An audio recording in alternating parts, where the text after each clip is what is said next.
Sveicināti, mani sauc Ēriks, un šoreiz vēlos jums parādīt, kā eksportēt un importēt jūsu saglabātās grāmatzīmes. Tas nozīmē to, ka jūsu grāmatzīmes, kuras ir iepriekš saglabāts, jūs varat importēt vienā failiņā, lai vēlāk, kad būs pārinstalēts dators, ja jūs vēlēsieties pārnest to uz citu datoru, jūs viņus varēsiet atkal iekš jaunā brauzera importēt.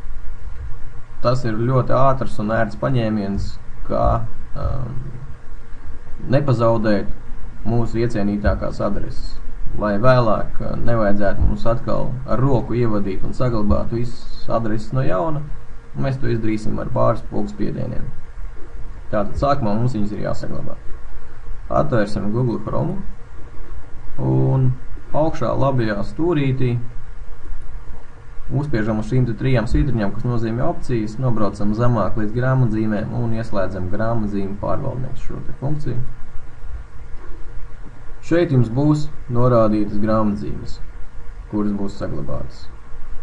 Uzspiežot uz bultiņas sakārtot, izvēlieties opciju eksportēt grāmatzīmes HTML failā. Izvēlēties vietu, kur jūs vēlaties viņu saglabāt, un spiežiet save, jeb saglabāt. Un tad, kad šis failiņš ir saglabāts, jūs varat viņu pārnest droši uz kuru vietu jūs vēlaties.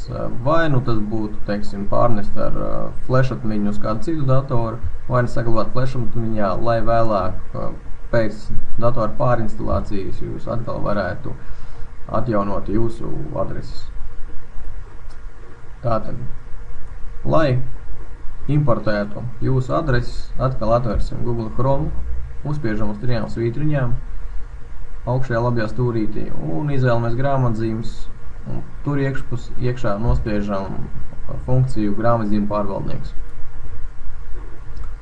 Vēlāk, par cik jums grāmatzīme nav, tad jums rāda tukšumu. Spiežam uz bultiņas sakārtot un šoreiz izvēlamies iespēju importēt grāmatzīmes no HTML failu. Norādām mūsu iepriekš saglabāto failu un vienkārši uz viņu divreiz uzklišķinam. Un, kā jūs redzēt, augšā grāmatzīmu joslā parādās jūsu visas iepriekš saglabātās grāmatzīmes. Un vairāk nevajag pašam ar roku vadīt adreses un saglabāt atkal visu no jauna. Jūs viss paliek tas pats vecais un iecienītākais. Ceru, ka jums tas palīdzēja. Paldies par uzmanību!